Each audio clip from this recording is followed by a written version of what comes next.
Attamoran kabajamtoota dhaggeeffattoota keenyaa oduun galgalarraaf qabnu kunoo.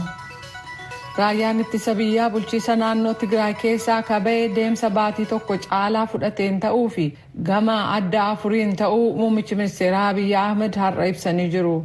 Walitti bu'iinsa bulchiisa naannoo Tigraay keessaa gidduu seensa olaanaa akka qabu hedduu biratti walitti bu'iinsi kun akka dhaabbatu kan hin barbaadamne ta'uu har'a miseensota mana maree bakka bu'ootaaf kan ibsan Dr. Abiy kaayyoon kanaas Tigraayin dabalatee Itoophiyaa dadhabsiisuufi jedhan.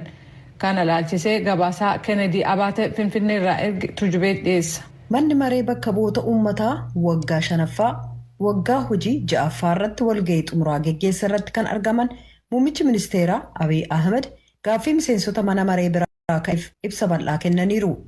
Muummichi ministeerichaa ibsa bal'aa dhimmootii kennan keessaa tokko dhimmi naannoo Tigraay isa ijoodha.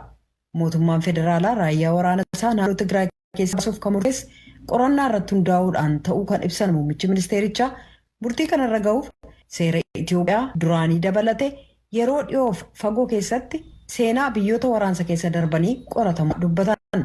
Gama kanaan fakkeenyaaf Eertiraa Itoophiyaatti adda cituuf waraansa geggeessite kan tuqan muummichi ministeerichaa innaa sana ture kan ittiin jedhan giddu seeninsa humnootii ammas walitti bu'iinsa naannoo Tigraay keessa giddu seeninsi alaa jiraachuusaaf hedduunis walitti bu'iinsi sun akka dhaabatu kan hin barbaanne ta'uu tuqaniiru. ኢትዮጵያና ኤርትራ 30 ዓመት ተዋጉ።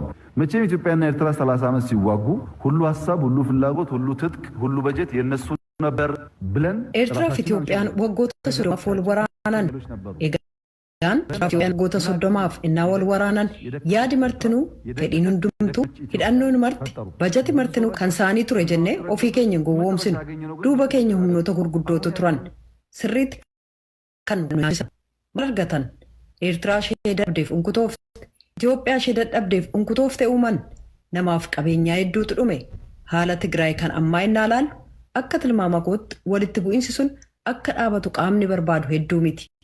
Akkasumas wal nyaachaa Tigraay see unkutoofteef Itoophiyaa see unkutoofte arguu sanumaan immoo Amaara Oromoo jechuudhaan Amaara kutee Oromiyaa unkutee arguu ilaalcha jedhu arginee jirra.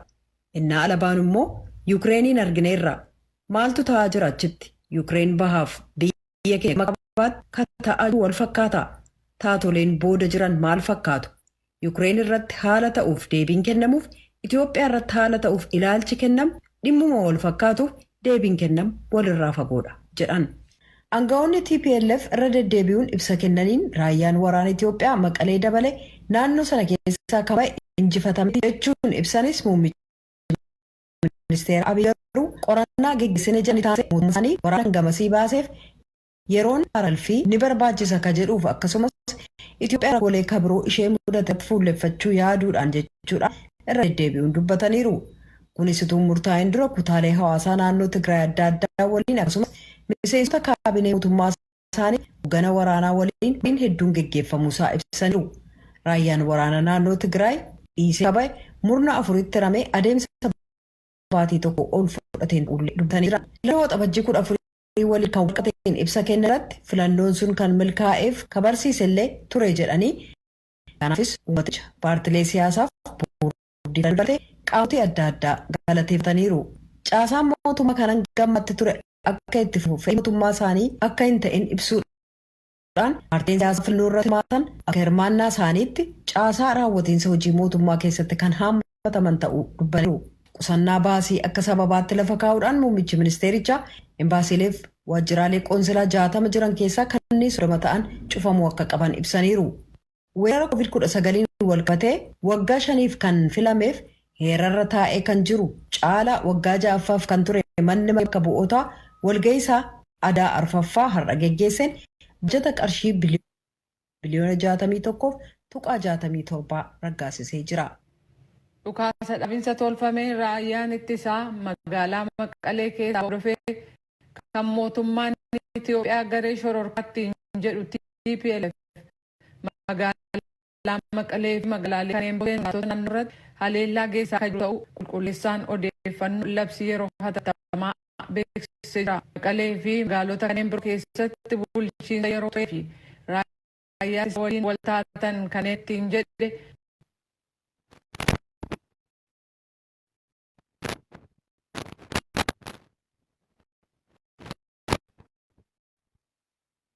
namoota nagaa ajjeesaa akka jiru kunis hanqina dhiyeessii gargaarsa dhala namaa hammeessuusaa ibseera. Kana malees dhaabiinsi mootummaan labsee irratti kan ofii tolfachuu dhiise Itoophiyaaf hawaasa addunyaa olola injifannoo kan sobaan gowwoomsuun dhageettii argachuuf yaalii godhuun kanneen gargaarsa dhala namaa fi nageenya lammiiwwan isaatii yaaddoo guddaa keessa galchaa akka jiru. Kanas Itoophiyaaf hawaasni addunyaa hubachuu qaba jedha ibsi ba'e. Golli eegumsaa kan tokkummaa mootummootaa dhimma Tigraay irratti ifatti jimaata darbee walgahii gaggeesse yoo ta'u humnootiin Tigraay waliigaltee dhukaasa dhaabiinsaa gochuu akka qaban tokkummaan mootummootaa hubachiisee jira. Kunis rakkoo gargaarsa dhala namaa hambisuuf rakkoo biyyattii keessaa furmaata gama siyaasaa arguuf gargaara jedhamee jira. Yeroo ammaa uummanni 400,000 caalaan beelaaf saaxilamuun ibsameera. Walgahii ejjennaan lama irratti calaqqifame kanaan Ameerikaan ammayyuu mootummaan Itoophiyaa gargaarsi dhala namaa qabuusaa mirkaneessuun itti gaafatamarra jiru ba'uu akka qabuu fi gamni hundi waliigaltee dhukaasa dhaabiinsaa isa dhugaarra akka ga'aniif gaafattee jirti. Tokkummaa mootummootaatti ambaasaaddarri Yuunaayitid Isteets Linda Toomaas Giriinfiild loltoonni Itoophiyaa Maqalee keessaa yeroo ba'an waajjiroota gargaarsa dhala namaa saamuu fi meeshaalee quunnamtii barbadeessuu isaanii kan ibsan yoo ta'u meeshaalee saaman mara deebisuu qabu jedhaniiru. Namoota Tigraay keessatti rakkataa jiran isa kanaan duraa caalaa amma dhaqqabuun akka barbaachisu ibsanii gamni hundi waliigaltee dhukaasa dhaabiinsaa isa dhugaa tolfachuun mariif akka gatta'an gaafatan. Mariin kunis humnootii Tigraay ka dabalatu ta'uu beeksifnaa jedhaniiru. Raashaan dhimmi Tigraay dhimma keessoo kan Itoophiyaati jetti. Miseensonni gola nagaa eegumsaa qormaata adda addaa kan Itoophiyaa keessaa sirnaan hubachuun yaalii biyyattiin gochaa jirtu akka deeggaraniif bakka bu'aan Itoophiyaa gaafachuu isaanii Kennedy Abaate Finfinneerraa gabaaseera. Naayijeeriyaa kaaba dhiyaa bakka hojjettoonni hospitaalaa jiraatan keessa hidhattoonni mucaan umriin waggaa tokko kan neersii dabalatee namoota hanga 8 butanii fudhachuun ibsamee jira. Kana malees hidhattoonni kun buufata poolisii naannoo sana jiru haleeluu isaanii poolisootaaf aangawoonni hospitaalaa ibsanii jiran. Kutaa Kaadunaa keessatti hidhattoonni namoota butanii fudhachuu fi gadhiisuuf immoo gumaa gaafachuun irra deddeebi'ee gaggeeffamaa jira. Bakka Zariyaa jedhamu kanatti hospitaala sadarkaa guutuu biyyaa kan dhukkuba sombaa fi qurcummaa itti wal'aanantu argama. Hospitaala kanarratti haleellaan innaa gaggeeffamu kun yeroo sadaffaaf ta'uusaati. Haleellaan kun dilbata kaleessaa ganama ka gaggeeffame ta'uu dubbi himtuun hospitaalichaa Rooyitersiif ibsanii jiru. Oduun ammaaf qabnu kanuma.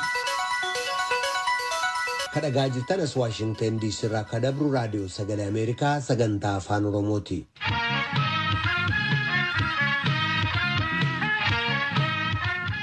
Manni murtii olaanaan ajjeechaa artist Hacaaluu Hundeessaatiin namoota shakkamanii hidhaman 4 keessaa 3 irratti balleessaa muree jira. Har'a mana murtii olaanaa Lidataa dhaddacha farra shororkeessummaaf dhimmoota heera mootummaa ramaddii lammaffaatti dhiyaatanii kanneen murtiin balleessummaa itti murame himatamaa tokkoffaa Xilaayaamii, lammaffaa Kabbadaa Gammachuu fi sadaffaa Abdii Alamaayyoo ta'uun beekamee jira. Tsaayaa Daamxootuu Finfinneerraa gabaase. Manni murtii olaanaa Lidataa dhaddacha farra shororkeessaaf dhimmoota heera mootummaa ramaddii lammaffaa namoota 4 ajjeechaa artist Hacaaluu Hundeessaatiin shakkamanii himataman keessaa namoonni 3 balleessitootaa jechuun murteesseera. Himatamtuu afraffaa Laamroot Kamaal irraa kan hafe himatamtoonni 3 himatamaa tokkoffaan Xilaayaamii, lammaffaan Kabbadaa Gammachuu fi himatamaa sadaffaan Abdii Alamaayyoo balleessitoota akka ta'an manni murtii kun ragaa namaa fi barreeffamaatiin mirkaneeffadheeraa jechuun ibseera. Manni murtii kun ragaalee abbaan alangaa dhiyeesse kan barreeffamaa fi namaa jecha amantaaf waakkii kan himatamtootaa akkasumas ragaalee ittisaa kan himatamtootaa dhaggeeffachuusaa ibseera. Himatamaa tokkoffaan Xilaayaamii jecha amantaaf waakkiisaa wayita kenne an Hacaaluu hin ajjeesne na dirqamsiisanii humnaan reebicha hamaa waan poolisiin irratti raawwateef dirqameen jecha koo kennee jechuun mana murtiitiif ibsuusaa kan eere dhaddachi kun reebichi nama kanarratti raawwatamuu ragaan ibsu kan hin jirre ta'uu fi yeroo jecha isaa poolisiidhaaf kennu wantoonni dhiibbaan irra ga'uu agarsiisan suur-sagalee waraabame irratti kan hin argamne ta'uu hubadheera. Kanaaf ergama fudhatee Hacaaluu ajjeesiraa kan jedhame Xilaayaamii ragaa barreeffamaa fi namaa abbaan alangaa irratti dhiyeesse akka ofirraa ittisuuf ragaa dhiyeeffatee ragaan ittisaasaas jechi isaan kennan waan wal faallese ta'uusaatiin yakka ittiin himatame labsii yakka shororkeessummaa ittisuu fi to'achuu bahe lakkoofsa 11 76 muraa 2012 darbee waan argameef balleessummaan irratti muramuu manni murtii kun ibsee jira. Manni murtii kun himatamaa lammaffaa Kabbadaa Gammachuus balleessummaan murtee irratti dabarseera. Namni kun akka inni balleesse ragaan itti mirkanaa'e keessaa tokko haasaa inni bilbila isaan taasise akka ta'es ibsameera. Kabbadaa Gammachuu wayita barbaadamaa turetti dhokachaa kan turee fi yeroo dhokatetti ammoo bilbila harkaa kan ofiisaatiin bilbilee akka dhokachaa jiru namootatti himuusaa eeruudhaan manni murtii kun sagalee waraabames dhaggeeffachuusaa ibseera. Gama biraatiin himatamaa sadaffaa kan ta'e Abdii Alamaayyoo ji'a lamaan dura wabii qarshii 10,000 kan ba'ee dhimma isaa ala taa'ee hordofaa ture dhaddachi har'aa namni kun kan balleessaa hojjete ta'uu mirkaneeffadheera jechuun murtee balleessummaa irratti dabarsee hanga murtiin xumuraa kennamutti mana hidhaa akka turu jechuudhaan ajaja kenneera. Manni murtii olaanaa dhaddacha Lidataa Ramaddii lammaffaa farra shororkeessaaf dhimmoota heera mootummaa yaada murtii adabbii irratti bitaaf mirga dhaggeeffachuudhaaf adoolessa 8 bara 2013 beellameera. Artiist Hacaaluu Hundeessaa waxabajjii 22 bara 2012tti magaalaa Finfinnee kutaa magaalaa Aqaaqii Qaallitti bakka addaa kondominiyeemii Galaan jedhamutti rasaasaan rukutamee ajjeefamuunsaa ni yaadatama. Gabaasa Raadiyoo Sagalee Ameerikaatiif Tsahaay Daamxoo Finfinneerraa.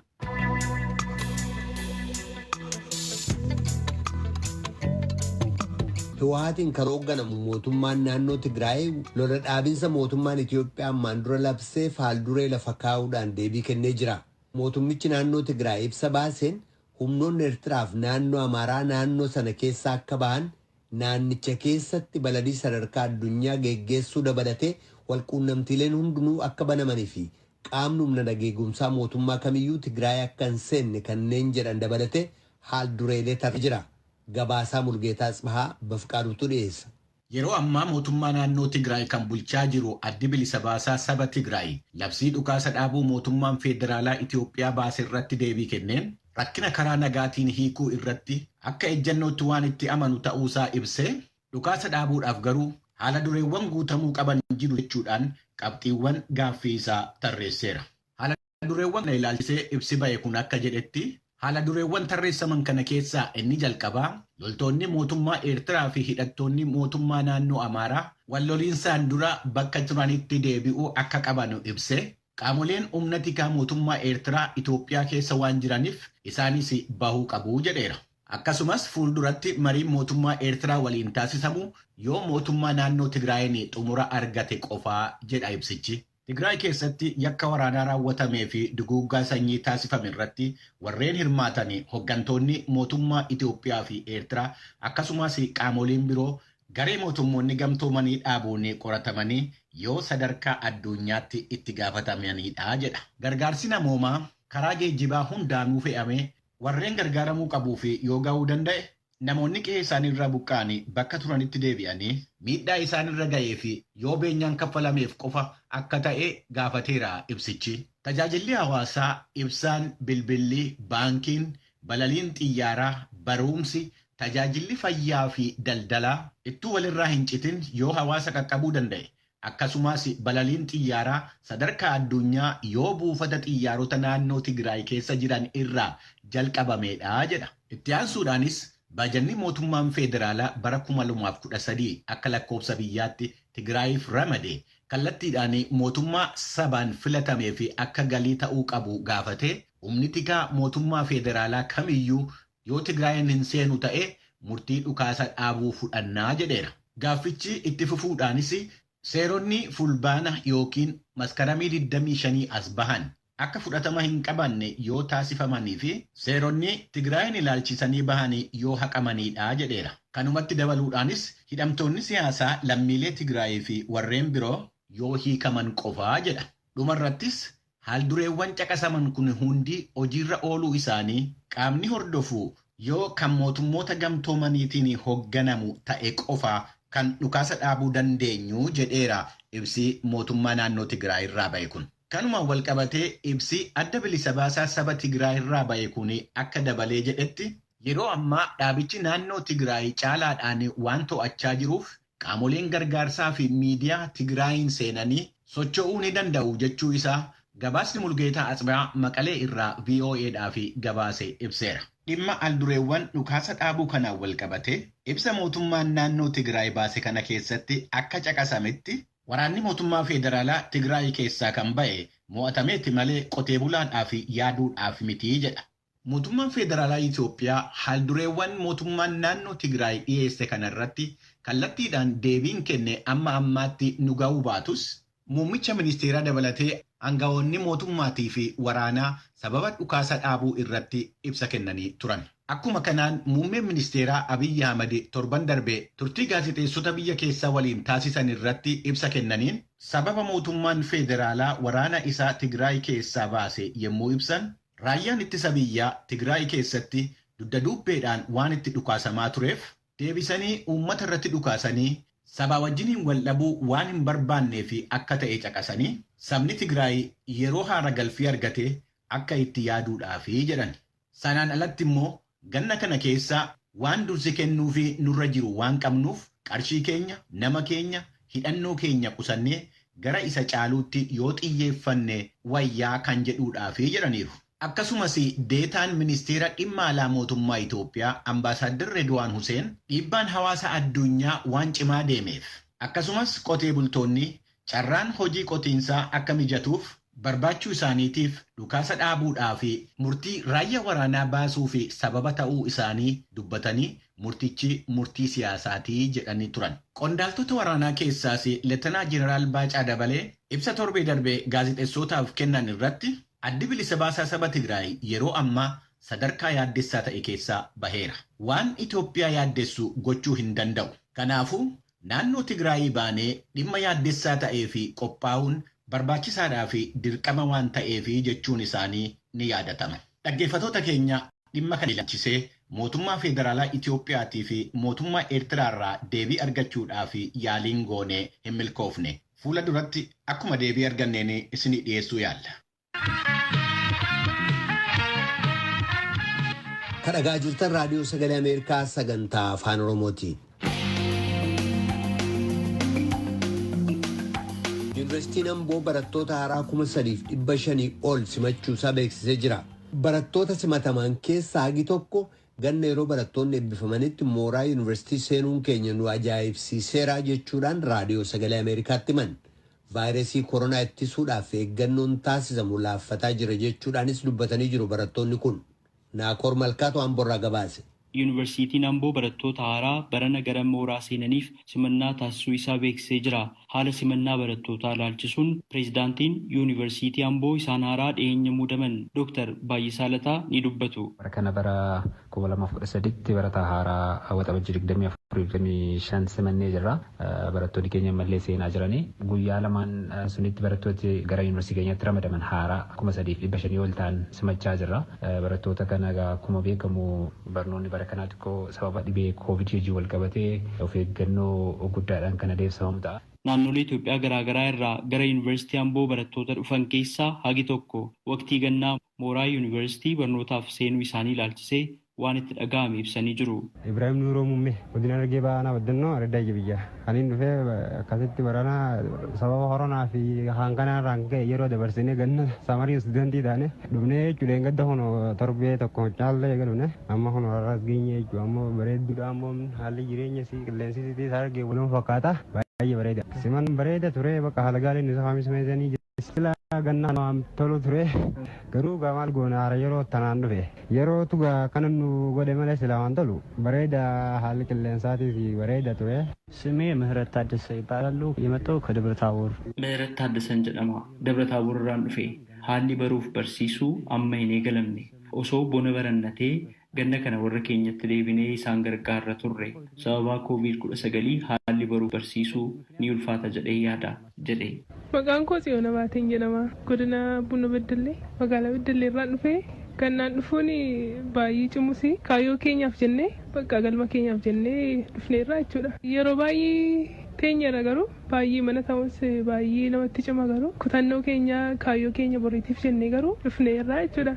ስሜ ኩራባቸው ክብረት እባላለሁ። የመጣሁት ከዋግ ኽምራ ነው። እንደ ትምህርቱ ኩራባቸው ክብረትን jedhama ዋግ ኽምራ irraan dhufe barnoota ilaalchisee yeroo dhiyootti jalqabne odeeffannoo jedhutu jira. Ganna dhufuu keenyaan wal qabatee kun waan addaati. Amboon baay'ee miidhagdee jirti. Akka duraanii miti rakkoon nageenyaas hin jiru. hedduu gammanneerra jedhe. ሀብል ሸዋመነ የመጣሁት ከአዲስ አበባ ትምህርት ቤት ነው። ሀብል ሸዋመነን ጀደማ ፊንፊኔerraan dhufe yeroo jalqabaatiif kan gara Amboo dhufe simannaa gaariitu nuuf taasifame. Kanaan dura waxabajjiif adoolessa keessa yeroo barattootni eebbifaman hin beeka. Nuti ammoo gara yuunivarsiitii seennee jirra. Anaan natti toleera. Maaliif yoo jettan mana taa'uun baay'ee na nuffisiisee ture. Akkan jireenya haaraa eegalettan fudhadha jette. Barattootni kunneen eeggannoo vaayirasii koronaa ittisuuf taasifamaa jiru wal qabatee waan taajjaban akkasitti dubbatu. Koronaa waan akka baddee takka daalaa namni maaskii irraa manoo haa deema haa qabus birumni haa deemaa jiru. Maal irraa kan ka'e annaan galee gaa namayyuu nama deemu illee haateen deemu gaan anis maal irraa hin qaaddaa jechuun dagaamtee mana haa'ee silaa haatanii deemanii bareeda haa koronaan kun hin dhaabbanne meeshaa addunyaa irraa shoror keessaa jira. ምንም ማስክ ያደረገ ሰው አላየሁም። Namni haguuggee afaanii funyaanii godhatee mul'atu nuti ofirraa baasnee keenye. Koronaan ammallee jira. Namoota dhukkubsatan illee nu beeka. Osoo haguuggee afaanii funyaanii godhachuudhaan koronaa irraa of eeggannee gaariidhaan jedha jette. Pireezidaantiin Yuunivarsiitii Amboo Dr. Baayisaa Lataa weerara COVID-19 dursanii ittisuuf waan ni hojjetama jedhan kunootti. Amma dhibee COVID kana wajjin wal qabatee of eeggannoon taasifamu harcaatiin ni mul'ata. Haa ta'uutii garuu akka yuunivarsiitiitti barattoonni of eeggannoo akka godhan mana nyaataattis haa ta'u waalattis yeroo deemanitti haguuggee afaanii funyaaniif afaanii akka godhatan jajjabeessaa jirra. Haa ta'uutii garuu harcaatiin tokko tokko ni jira. Isuma wajjin wal qabsiisnee guyyaa boruu barattoota keenya kaampaasii lamaanitti argamaniif kaampaasii isa guddaa barattoota sooshaal saayinsiin ramadamanii fi kaampaasii Hacaaluu Hundeessaa keessatti teekinooloojii keessatti ramadamanii jiran orienteeshinii kennan jennee yaadna. Orienteeshinii wantoota irratti kenninuuf keessaa tokko dhimma koovidii kana ta'a jechuudha. Barattoonni of eeggatanii barumsa haala fayya qabeessa ta'een akka barataniif orienteeshinii kennina jennee qophiirra jira. Pireezidaantii Yuunivarsiitii Saanaaraa dhiyeenya muudaman ta'uu wal qabatees akkaataa ittiin hojjetan irratti ibsanii jiru. Dr. Baayisaan. Egaa yuunivarsiitiin keenya waggoota darban keessatti hawaasa wajjin walitti siqeenyaan hojjechuu keessatti waan hawaasa fayyadan hojjechuu irratti cimina guddaa qaba. Egaa jijjiiramni taasifame kanarratti miseensuma yuunivarsiitii kanaa waan hin tureef waan yuunivarsiitiin keenya kanaan dura itti ture osoo duubatti hin deebisin moor cimsine ergamni nuti qabnu yuunivarsiitiin bakka kamittuu haa dhaabatu ergamni isaanii guddaan tajaajila hawaasa tajaajiluudha waan ta'eef tajaajila hawaasa keenyaaf kenninu bu'aa hawaasa keenyaaf waan buusa jennee yaadnu irratti osoo duubatti hin jedhin cimnee kan hojjennu ta'uu jechuudha. Wantoota kanaan dura turanis cimsinee kan itti fufnuu fi yuunivarsiitiin keenya ergama kallattii kaawwate sun irratti yeroo gabaabaa keessatti bakka yaade akka ga'uuf manaajimentii yuunivarsiitii barsiisota hawaasa yuunivarsiitii hawaasa naannoo wajjin waliin ta'uudhaan cimnee kan hojjenne ta'uu ibsuu barbaada. Yuunivarsiitiin Amboo sagantaa barnootaa garaagaraan digirii jalqabaa hanga digirii sadaffaatti barattoota 30,000 ta'an barsiisaa jiraachuusaa beeksisee jira. Gabaasa Raadiyoo Sagalee Ameerikaaf Naakoor Malkaa Amboorraa.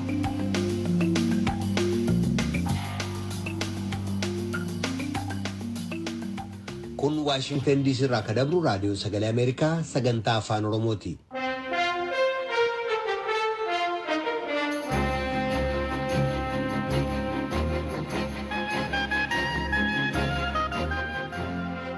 Har'a yeroo Independence Day yookaan guyyaa walabummaa United States ayyaaneffamaa jiru kanatti mootummaan Baayiden yeroo kutaalee biyyattii tokko tokko keessatti talaalii fudhachuu irratti mamii naga tokko jiruu fi akaakuun vaayirasii koronaa haaraan ammaataa jiru kanatti gama dhukkubicha faccisuutiin tarkaanfiilee gaarii agarsiisaa jira.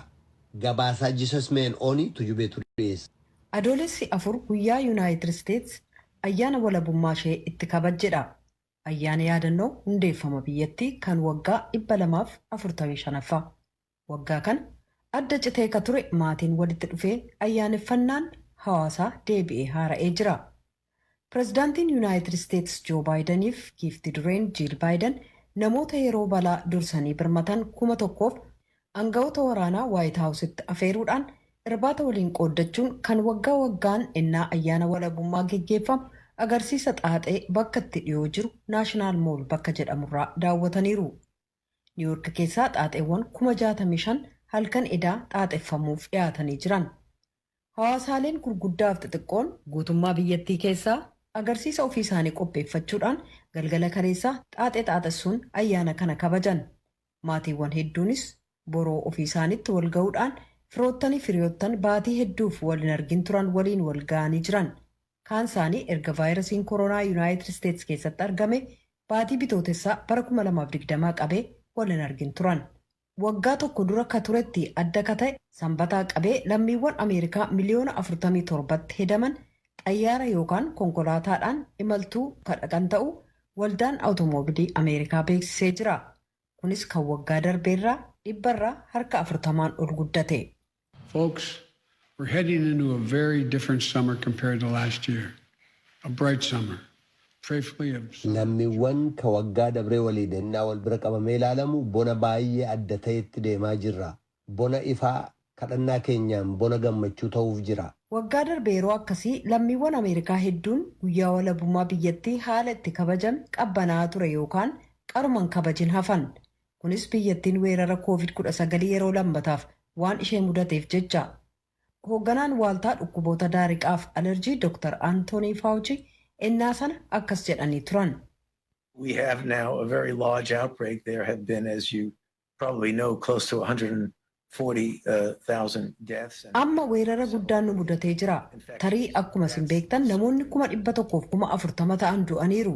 Miliyoonaan kanneen lakkaa'aman immoo vaayirasichaan qabamaniiru. Kun oduu akkaan yaaddessaadha jedhan. Innaa bulchiinsa Tiraamp talaalliin milkaa'ina qabu hin qophaa'in waan tureef COVID-19f deebii kennaa akka turan kutaalee biyyaa turan. Sun immoo yeroo tokko tokko qajeelfama ba'een faallaa deemaa ture. Lakkoobsi namoota koronaan du'anis guyyaatti 1,100 ga'ee ture. Amma garuu haalli isaa adda. Jijjiiramaawwan jiran gurguddaan talaalliin argamuusaa akkaataa dhukkubsattoota COVID-19 itti wal'aanamaniif wal'aansa nuti itti gargaaramnuuf sanarrattis ragaa guddaa qabaachuu dhabuudhaa jechuudhaan hayyoonni eegumsa fayyaa dubbataa jiran. Bulchiinsi Baayiden yeroo ammaa talaalliin miliyoona 326 ol namootaaf kennamuutti gammadee jira.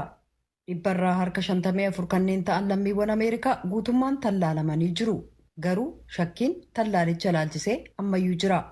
Pireezidaanti Baayiden lammiiwwan biyyattii hanga adoolessa 4tti dhibbarraa harki 70 kan ta'u talaallii fudhatu ka jedhanii turan hin milkaa'in hafe. Hayyoonni eegumsa fayyaa weerarri dhibee kanaa ittisuuf akkasumas waggaa ittaanu ayyaana walabummaa kan adoolessa 4 daran akka gaariitti kabajuuf tattaaffiin addunyaa ka qindoome jiraachuu isaarratti hirkata. Qophiin Ameerikaaf uummata ishee kanarraa kanuma torban qophii biraan hanga walitti deebinutti nagaatti.